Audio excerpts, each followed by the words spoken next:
Fala galera, trazendo mais um vídeo aqui pro canal Opimini. Fiquei devendo o capítulo passado porque tive alguns imprevistos aqui e não consegui trazer. Aí eu vou trazer os dois capítulos junto, o 338 e o 339. Começando aqui pelo 338, que foi o que o Hugo começa a partida falando, contando um pouco da história dele. E aqui ele começa falando pro Izag que ele vai contar como o ego do segundo melhor funciona, porque aqui ele já faz uma crítica ao que todos nós achamos que poderia ser, que o Hugo poderia ter tentado ser atacante e que não tivesse dado certo, mas não foi isso. Ele começa falando, aposto que você pensa que o segundo melhor significa alguém que não conseguiu se tornar o melhor. Bom, não é isso. Aí o Izag não quer escutar, o Izag fala, só cala a boca, eu não quero ouvir suas opiniões enviesadas. Aí o Hugo faz uma crítica referente ao ego de empate, falando pro Izag que vocês sofreram uma lavagem cerebral daquele 4 olhos com cabelo de tigela. Para de acreditar que tem que ser o melhor. E o Izag, mas você está tão enviesado o que você nunca olhou para os outros e sentiu que eles estavam desperdiçando seu talento? Tem sido assim para mim desde que eu consigo me lembrar. O Hugo falando, né, que desde que ele é criança, e até remete aqui ele quando ele é criança, de que quando ele via as outras crianças fazendo alguma coisa que eles não tinham aptidão para isso, ele ficava meio que revoltado, ele ficava meio que frustrado por elas e queria mudar elas. E ele fala aqui, ó, quando eu vejo humanos falhando porque seus talentos e autoimagem estão desalinhados, o que é isso? É aquilo que eu já expliquei aqui no vídeo. Se você é bom para pintar, mas não é bom para desenhar e quiser desenhar ao invés de pintar, você não vai estar aproveitando o seu talento, entendeu? A sua aptidão. E é isso que o Hugo começa a explicar aqui. E ele fala, eu nasci com o dom da sensibilidade, eu só não consigo resistir. Por isso que sempre que eu encontro alguém que está fazendo algo contra a sua aptidão, eu sinto a obrigação de falar para ele que se ele fizesse assim, ele seria mais amado. Se ele fizesse assim, ele seria mais popular. Se você tentar fazer isso, você pode vencer. E isso é o que o Hugo vai falando. Aí o Izag meio que critica. Isso é assustador pra caramba, seu egocêntrico intrometido de merda. Aí o Hugo fala, sim, precisamente. Só estou fazendo o que quero. Não me importa se você me odiar por causa disso que eu tô fazendo. Eu não estou fazendo por caridade ou pena. Eu só quero fazer porque, tipo, faz bem pro Hugo ajudar as pessoas a acharem sua aptidão. Aí ele toca pro Charles, o Charles devolve o prazo pra ele, enquanto você tá trocando essa ideia. Aí ele continua, é só quando minhas ideias tornam a vida de uma pessoa mais adequada, o mundo começa a se renovar. Aqui ele falando que o mundo começa a ficar melhor quando as pessoas começam a seguir sua aptidão. Aí ele continua falando que quando as pessoas encontram com ele, o destino delas muda, o que as pessoas conseguem produzir depois disso é muito fascinante e faz a vida valer a pena. E o Itzhak, ele falando com o Izag. Quero descobrir por que nasci. Aqui já é o Hugo falando algo que ele espera descobrir que ele ainda não sabe, que é porque ele nasceu. Aí o Reu falando merda, ele tá livre, o Aiko falando cuidado com o passe, e o Caras falando eu tô de olho, imbecil. E aqui você pode ver que todos estavam preocupados com o passe do Hugo. E ele continua falando, meu talento é adequado para mudar os outros e fazer o mundo girar. Então eu nunca quis ser atacante. E aqui é um ponto importantíssimo, porque a galera meio que criou essa teoria de que até por Hugo usar a 9 da França, de que o Hugo teria tentado ser atacante, não teria dado certo, e aí meio que se contentou com seu segundo melhor, que ele mesmo diz. Eu não esperava que ele fosse um atacante, porque ele fala que quando ele quer ser o segundo melhor, não é que ele quer ser o segundo melhor atrás do primeiro. Ele quer ser tão bom quanto o primeiro, mas ele quer ser o segundo melhor para ajudar o primeiro, como se, tipo assim, como se fosse uma pessoa só. Como ó, olhou para o primeiro lugar, tem que ter o segundo lugar, entendeu? Aí ele começa a falar do sonho dele. Eu quero ganhar uma Copa do Mundo como o segundo melhor e como meio campista. E oi, Tizag, você sabia que o recorde mundial de vitórias na Copa do Mundo é 3 vezes? E que foi o Pelé, o rei do futebol, que conseguiu esse recorde, que é o único que possui isso? E aí o Hugo começa a falar, né? Uma verdade, que o Pelé é o único que tem 3 Copas do Mundo. Aí o Loki pede o passe, vamos Hugo, e o Caruso mostra o Caruso marcando o Loki. O Charles começa a se mover falando brincadeira, é aqui. E o Aiko meio que fica marcando o passe pro Charles. E o Hugo meio que simplesmente fala, por isso eu vou vencer a Copa do Mundo 4 vezes. E aí aparecem umas engrenagens na hora dele, como se quando ele estivesse em campo tudo rodasse numa perfeita sincronia, como uma máquina. E quando ele fala que quer vencer a Copa do Mundo 4 vezes, o ego dele desperta, ele chuta e faz um golaço. E ele continua e me tornar uma lenda da humanidade. E o Izag fica impressionado e fala, Este é o sonho do Hugo. Não é sobre ser o melhor ou o segundo melhor. É enorme. Você ainda... E aí o Hugo pergunta, você ainda odeia a ideia de ser o segundo melhor?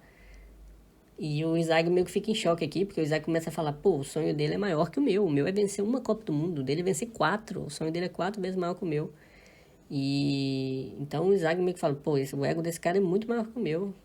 Então o Isaac fica muito impactado com isso e até de certa forma ele pensa, pô, esse cara se parece comigo. E aí corta pro final do capítulo, que é o de empate ego falando, se preparem, vocês vão começar o segundo tempo, meus dois Coringa. E aí mostra o Barou e o Shidou. E termina o capítulo assim. Então, muito bacana. Agora vamos pro 339, porque aproveitar que já saiu, não vou ficar me prolongando muito no capítulo 338, não. Bom, aí o capítulo 339 começa com o vestiário do Japão, começa o Aiko trocando ideia, falando que a França realmente é uma equipe número 1 do mundo, dá pra entender porque que eles são tão bons. O Batman meio que tá naquele clima sempre dele, né, sempre leve, tentando animar, né, mas a gente só tá perdendo por um gol, se fizermos alguns ajustes no segundo tempo ainda estaremos na briga. O Reu já é um cara mais, tipo assim, ajustes? Como que a gente vai fazer isso? O Reu já começa a ser um cara mais questionador ali. E aí o Batman continua. A gente construiu esse time para ser centrado no Isaac, não foi? Aí o Hugo falou, essa estratégia já foi por água abaixo. Não acredito que ela ainda possa funcionar. Não se voltarmos do mesmo jeito, seremos esmagados sem piedade. Então aqui o Reu já desacredita que o Isaac, o Japão possa jogar em torno do Isaac. Isso é algo que eu concordo. Eu acho que o Isaac como número 1 não dá certo. O Japão não pode jogar só pro Isaac. O Isaac não, ele ainda não é o número 1. Eu entendo que ele conseguiu chegar ali no topo, mas ele ainda não tem as características fundamentais para ser o número 1 ali como atacante. Porque, querendo ou não, é igual o Hugo falou, ele depende muito da sorte, ele é um cara limitado tanto fisicamente como tecnicamente.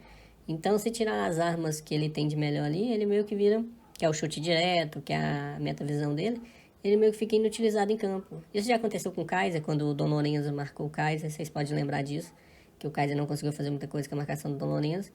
E então, colocar o Isaac no atual cenário, eu acho que o Isaac vai evoluir muito, que ele vai conseguir se tornar, sim, um jogador que possa ser o número 1, como atacante. Não acredito que ele vai virar meia, como muitos estão falando aí, mas acho que nesse atual cenário, nesse atual momento, ele não serve para ser o número 1 do bloco.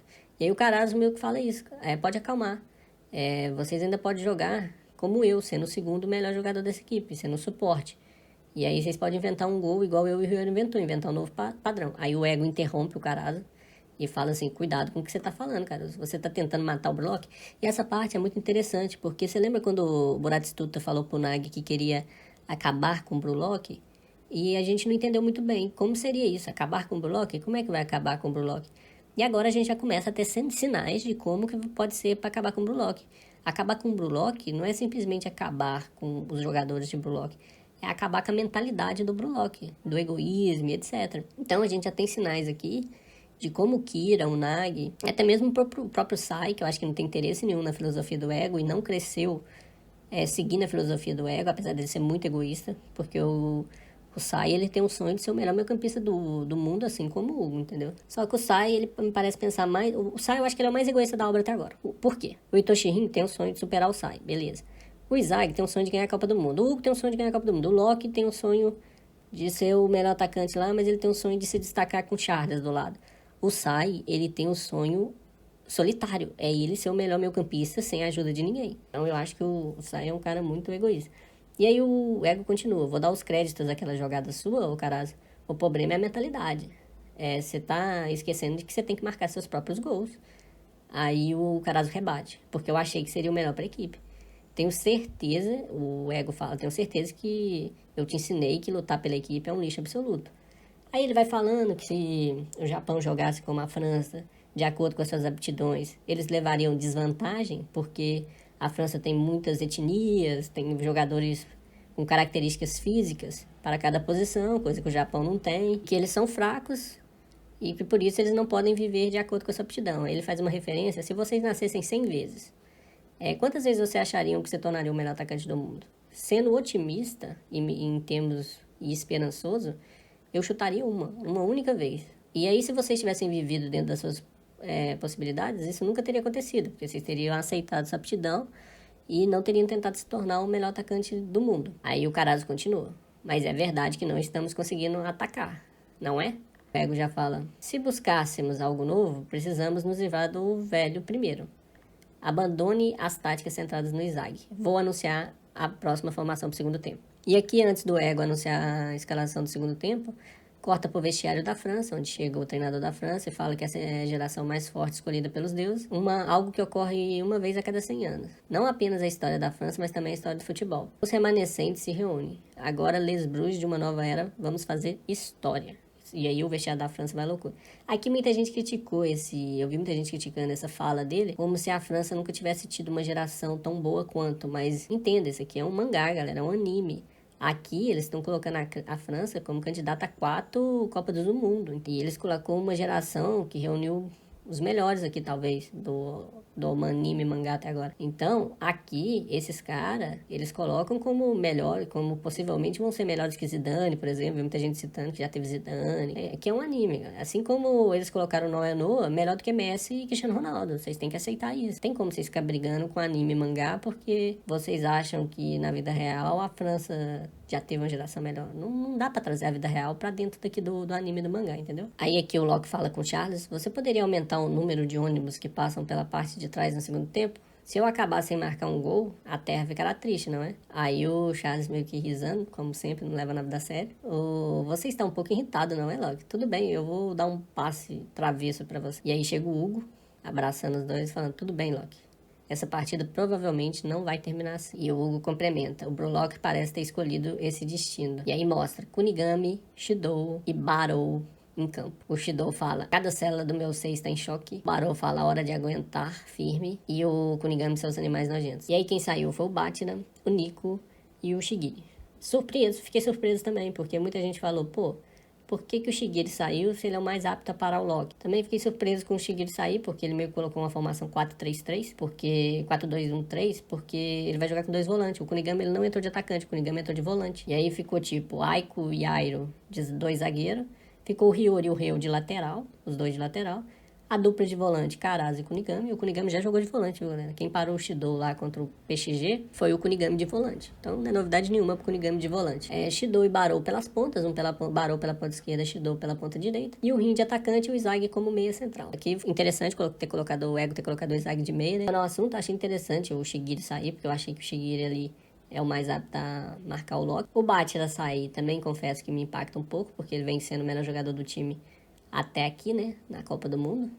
E o Nico eu já esperava, porque eu achei que ele ia abrir mão de um zagueiro mesmo pra colocar um atacante. Isso aí eu sempre achei. Me impressiona o Ryora ter ficado em campo, talvez seja o efeito do gol, por isso que ele ficou em campo. Me impressiona o fato dele não ter tirado o Karasu. Isso mostra que ele não ficou tão irritado assim com o que o Karasu fez, senão o Karasu teria saído. Vi muita gente reclamando que o Izag ficou em campo. Eu acho que vocês estão muito equivocados, viu, galera? O Izag jogou mal? Jogou mal. Mas quem ali jogou bem? Tirando o Caruso e o Hiyori, tá todo mundo sendo, de alguma forma, parado, sendo ineficaz. Então, só porque o Isaac jogou mal 45 minutos, tem que colocar ele no banco? Olha tudo que o cara já fez, olha todas as conquistas. Então não tem como colocar o Isaac no banco. Até eu acho que seria interessante, em algum momento, colocar o Isaac no banco. Talvez o autor só tenha essa chance de colocar o Isaac no banco, talvez só tenha essa chance. Mas o que eu acho interessante também, o que o autor poderia fazer? Vamos supor, se o Isaac não conseguir produzir nada nessa partida, ele começar no banco contra a Inglaterra, o jogo está empatado, ele vai lá, entra no segundo tempo contra a Inglaterra, decide o jogo e volta a ser titular nas finais. Seria uma volta por cima interessante, ou algo do tipo, dar uma assistência, algo parecido. Poderia fazer, mas se o Isaac ficar essa Copa inteira sem ir pro banco, não é algo que eu sentiria falta na obra, não. Não é algo incoerente na obra, não. O Izag, ele não é obrigado a ir pro banco. Seria algo que agradaria a gente? Seria algo que agradaria a gente. Seria algo que faria reflexão. O Izag não está preparado para ser o número 1? Seria. Mas não precisa ele ir pro banco. Então, quem está querendo que o Izag fosse pro banco aí, eu acho que vocês estão muito equivocados.